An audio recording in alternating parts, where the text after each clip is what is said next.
Título de la lección: Causas de la desunión. Nuestro texto inicial se encuentra en Proverbios 9, verso 10. El temor de Jehová es el principio de la sabiduría, y el conocimiento del Santísimo es la inteligencia. Los profetas del Antiguo Testamento exhortaron al pueblo de Israel a obedecer las instrucciones de Dios. La desobediencia y la desidia conducirían a la apostasía y la desunión. La obediencia a las leyes de Dios fue concebida como un medio para salvar al pueblo de las consecuencias naturales del pecado y santificarlo en medio de las naciones extranjeras. El hacer la voluntad de Dios crearía armonía entre el pueblo y fortalecería la voluntad de su comunidad para resistir las incursiones de la adoración pagana y malvada que los rodeaba. La intención de Dios era que su pueblo fuese santo y que diera testimonio a las naciones que los rodeaban. El Señor, después de liberar a los hebreos de Egipto, les dijo: «Mirad, yo os he enseñado estatutos y decretos, como Jehová mi Dios me mandó, para que hagáis así en medio de la tierra en la cual entráis, para tomar posesión de ella. Guardadlos, pues, y ponedlos por obra, porque esta es vuestra sabiduría y vuestra inteligencia ante los ojos de los pueblos, los cuales oirán todos estos estatutos y dirán: ciertamente pueblo sabio y entendido, nación grande es esta». Deuteronomio 4, versos 5 y 6. No cabe duda, si Israel hubiese permanecido fiel, habría sido bendecido inmensamente y habría sido una bendición para los demás. No obstante, la infidelidad llevó a una serie de problemas. La desunión es sólo uno de tantos. La historia del pueblo de Israel está llena de desobediencia y anarquía, seguidas de una vuelta a Dios y de obediencia, que a su vez son seguidas de más desobediencia y conflictos. Este patrón se repite una y otra vez. Cada vez que el pueblo siguió conscientemente la voluntad de Dios, fue bendecido con paz y vida. Cada vez que desobedecía y seguía sus propios caminos, su vida se volvía miserable, llena de guerras y conflictos. Incluso antes de que Israel entrara en la tierra prometida, Dios había predicho este patrón y ofreció la solución para evitar consecuencias nefastas para su existencia. Si leemos Deuteronomio 28, 1 al 14, ¿qué bendiciones recibiría Israel si el pueblo era obediente a la voluntad de Dios? Ahora, en Jeremías capítulo 3, versos 14 al 18, ¿qué aprendemos del llamado de Dios a Israel para que se arrepienta y vuelva a Él? ¿Qué nos dice sobre el amor y la paciencia de Dios para con su pueblo? Lo sorprendente del libro de Jeremías es cuán amante, misericordioso y generoso es Dios con su pueblo a pesar de su rebelión, división e idolatría. Dios constantemente invita a su pueblo a regresar a Él y a arrepentirse de sus rebeliones.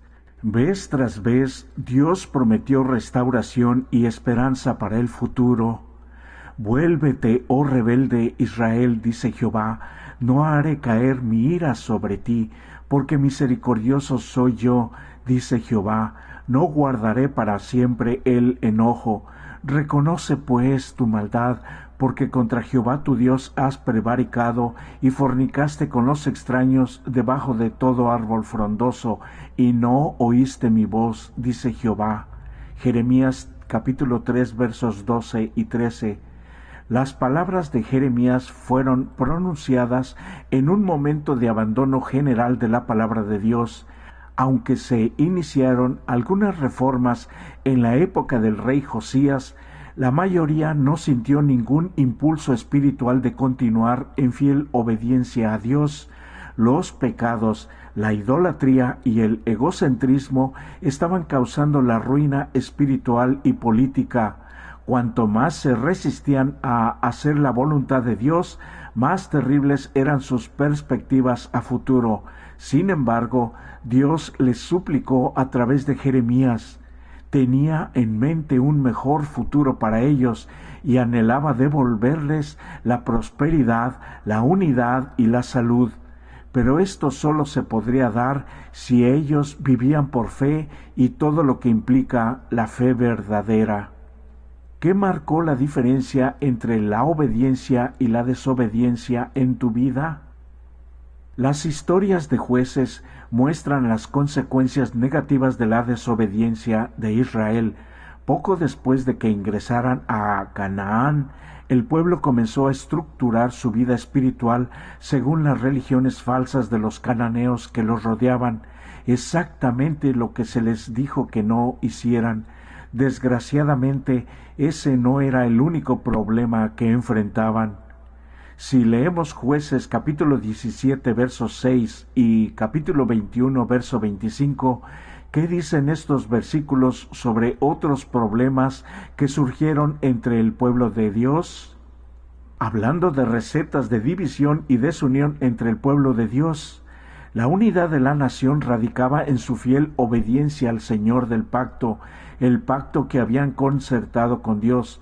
No obstante, al hacer lo que bien les parecía, especialmente porque estaban siendo influenciados por las naciones circundantes, iban camino directo al desastre. Todos somos seres caídos, y si quedamos a merced de nuestros propios medios, de seguir las inclinaciones de nuestro corazón, nos desviaremos del camino que Dios nos llama a seguir. ¿Qué nos dicen los siguientes pasajes sobre las condiciones espirituales y sociales de Israel durante el tiempo de los jueces? Se recomienda leer Jueces capítulo 2 versos 11 al 13 y Jueces capítulo 3 versos 5 al 7. Por medio de Moisés, Dios había presentado a su pueblo los resultados de la infidelidad. Al negarse a cumplir su pacto, se separaría de la vida de Dios, y la bendición de Él ya no podría descansar sobre ese pueblo. A veces estas amonestaciones fueron escuchadas y ricas bendiciones fueron otorgadas a la nación judía y por su medio a los pueblos que la rodeaban. Pero en su historia fue más frecuente que sus hijos se olvidaran de Dios y perdieran de vista el gran privilegio que tenían como representantes suyos. Lo privaron del servicio que Él requería de ellos y privaron a sus semejantes del liderazgo religioso y el ejemplo santo que debían darles. Desearon apropiarse de los frutos del viñedo sobre el cual habían sido puestos como mayordomos. Su codicia los hizo ser despreciados aún por los paganos, y el mundo gentil se vio así inducido a interpretar erróneamente el carácter de Dios y las leyes de su reino. ¿Cómo impactan nuestras acciones como iglesia en quienes nos rodean?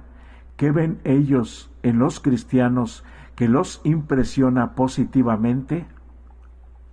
El camino de la apostasía y sus nefastas consecuencias no se dio de la noche a la mañana, pero las decisiones equivocadas que se acumularon a lo largo de los siglos finalmente llevaron a que el pueblo de Dios afrontara consecuencias terribles. Si leemos la historia del rey Roboam en Primera de Reyes capítulo 12 versos 1 al 16, ¿qué causó esta terrible división entre el pueblo de Dios? Si Roboam y sus inexpertos consejeros hubiesen comprendido la voluntad divina con respecto a Israel, habrían escuchado el pedido del pueblo de realizar reformas decididas en la administración del gobierno. Pero en la hora de la oportunidad, durante la asamblea de Siquem, no razonaron de causa a efecto y así debilitaron para siempre su influencia sobre gran número del pueblo.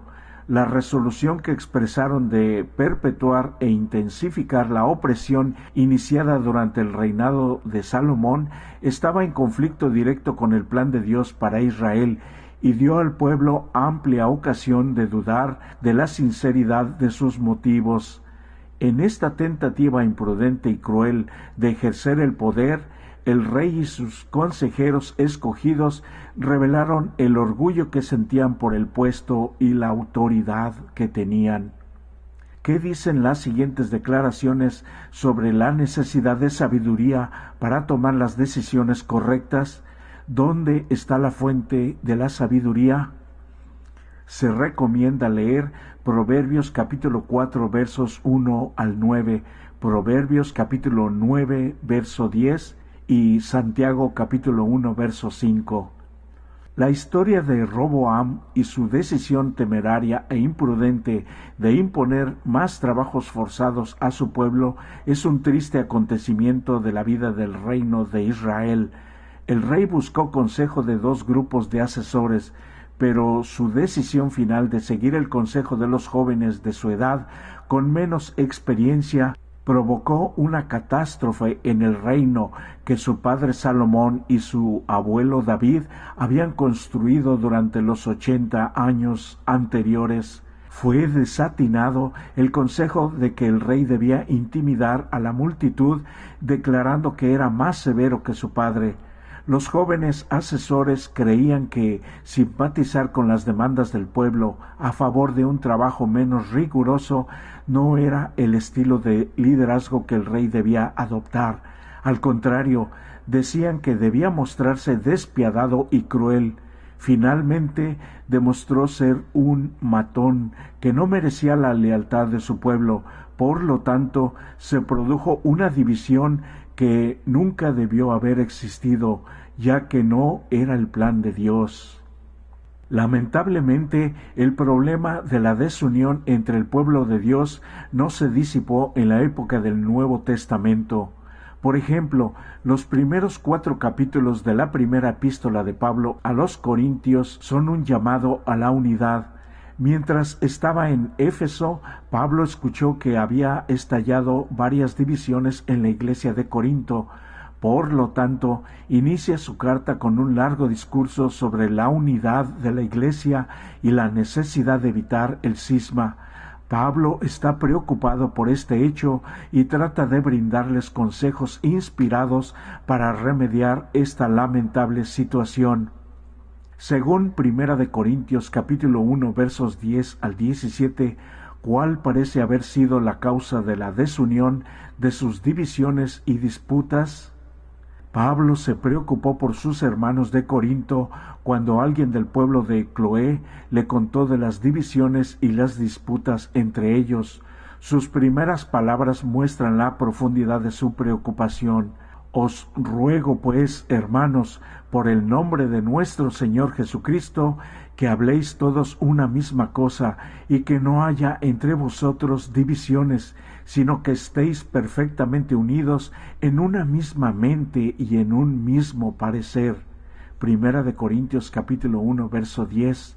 Independientemente de lo que exactamente estaba causando esta discordia y división, Pablo quería acabar con eso. El apóstol les recuerda a los corintios que los cristianos son llamados a seguir a Cristo, no a un ser humano, por más que esa persona sea talentosa, dotada o escogida. Si bien parecían haberse dividido en facciones, Pablo declaró inequívocamente que esa división no armonizaba con la voluntad de Cristo. Sostuvo que la unidad cristiana se centra en Cristo y en su sacrificio en la cruz.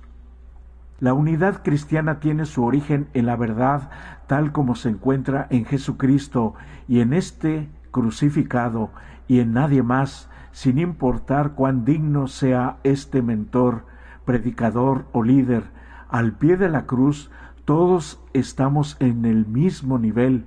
Nuestro bautismo es en Jesús, el único que puede limpiarnos del pecado. Sin embargo, debemos trabajar en pro de esta unidad en Cristo de forma práctica.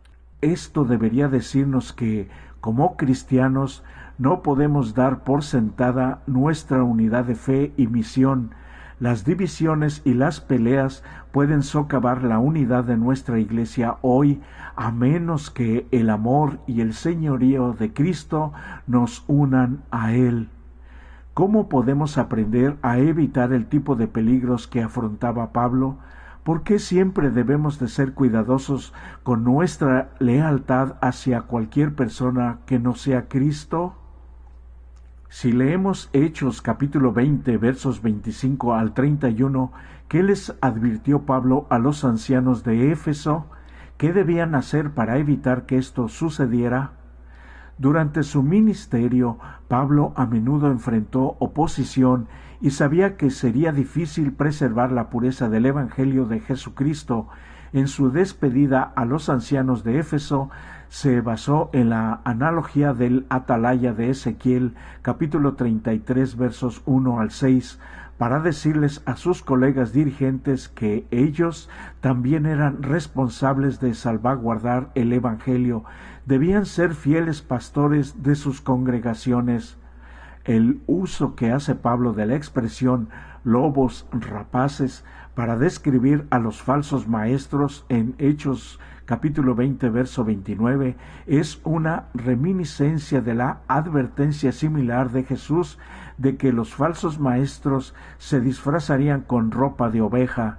Estos surgieron poco después de que Pablo pronunciara la advertencia y atacaron a las iglesias que él había establecido.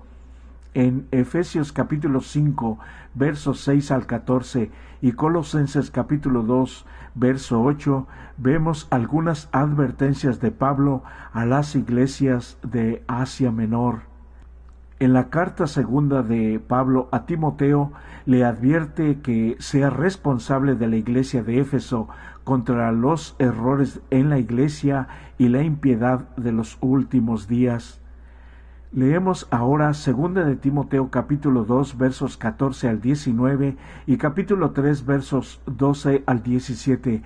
¿Qué le dice Pablo a Timoteo sobre cómo contrarrestar a los falsos maestros y preservar la unidad de la iglesia? Primero, Timoteo debía conocer su Biblia para interpretar rectamente la palabra de verdad. El antídoto para estas disputas es entender y enseñar la palabra de Dios. Ninguna parte debe estar reñida con el cuadro completo presentado en la Biblia. Las irrelevancias y las cuestiones secundarias deben subordinarse a los principios de la palabra de Dios, que es lo que realmente preparará a los creyentes para una vida victoriosa en Cristo. La segunda recomendación de Pablo es que el mismo Timoteo evite profanas y vanas palabrerías. Los temas triviales y especulativos no deben ser parte de la enseñanza de Timoteo. Si se lo ha de considerar un pastor digno y fiel, solo la verdad conduce a la piedad y la armonía. Timoteo debía evitar e instar a su pueblo a evitar esos errores porque arremeten contra la iglesia como una enfermedad. Finalmente, la obediencia a Dios es el antídoto contra las falsas enseñanzas que podrían amenazar la unidad de la iglesia. Como iglesia, ¿cómo podemos protegernos de personas similares que, mediante falsas enseñanzas, pueden causar divisiones entre nosotros? Como conclusión, podríamos sugerir que se lea en el libro Patriarcas y Profetas el capítulo La división del reino, páginas 64 y páginas 65. También en libro Los Hechos de los Apóstoles, página 241 a la 248, el tema La amonestación y súplica. El Señor desea que sus siervos escogidos aprendan a unirse en esfuerzo armonioso.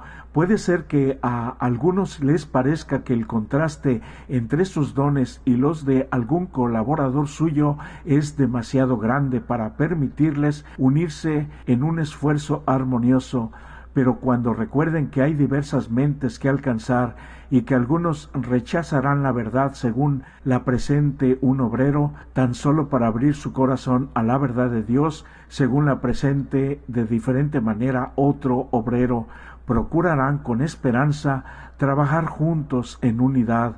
Sus talentos, por diversos que sean, pueden hallarse todos bajo la dirección del mismo Espíritu. En cada palabra y acto se revelarán bondad y amor, y al desempeñar fielmente cada obrero el cargo que le ha sido señalado, la oración de Cristo por la unidad de sus discípulos quedará contestada, y el mundo sabrá que son discípulos suyos. Algunas preguntas para dialogar. El problema de que cada uno haga lo que bien le parece no es nada nuevo. El posmodernismo, que desafía la idea de una autoridad intelectual o moral primordial o general, podría allanar el camino para la clase de anarquía moral de la que advierte la Biblia. ¿Cómo podemos nosotros como cristianos y como Iglesia en su conjunto enfrentar ese tipo de desafíos? Número 2. Reflexiona en la historia del rey Roboam y la división de Israel. ¿Qué lecciones podemos extraer para nosotros hoy? Número 3. ¿Qué pueden hacer los dirigentes y los miembros de la Iglesia para ayudar a prevenir conflictos y peleas en una iglesia local cuando sea necesario? ¿Qué tan importante es detener estos problemas antes de que se agranden y se contagien? ¿Cómo podemos nosotros, como miembros de Iglesia, cuidarnos de no caer en la trampa que algunos armaron en Corinto? Número 4. Estudia el contexto del pasaje sobre la discordia en Proverbios capítulo 6 versos 16 al 19. ¿Qué aprendes de esto para evitar la discordia en tu iglesia local? Cuando el pueblo de Dios vivió en obediencia fiel, los peligros de la desunión se redujeron en gran medida. Las malas decisiones en la época de los jueces y el reinado de Roboam abrieron la puerta a la división. Incluso en tiempos del Nuevo Testamento, el potencial de desunión se mantuvo.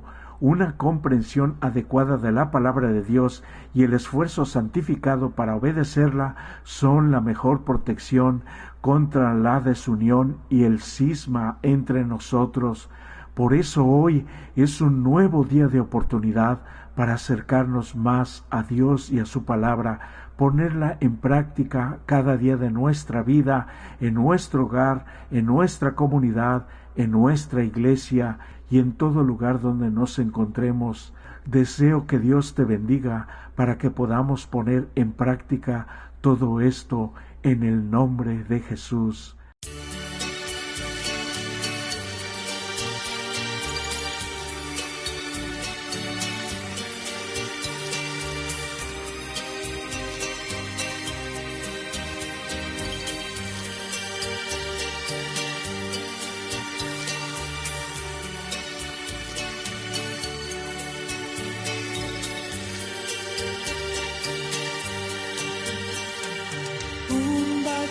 Que por la vida buscaba ayuda para su herida oyó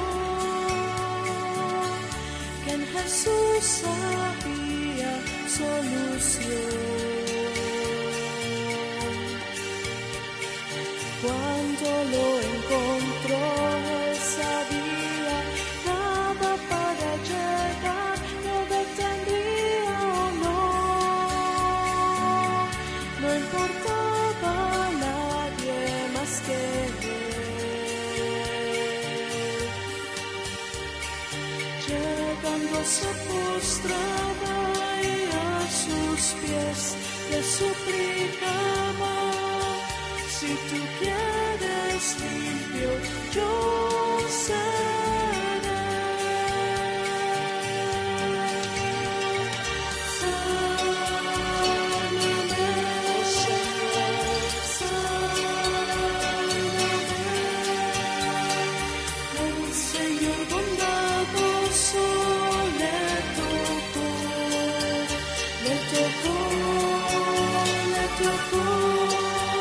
Quiero limpio tú estás.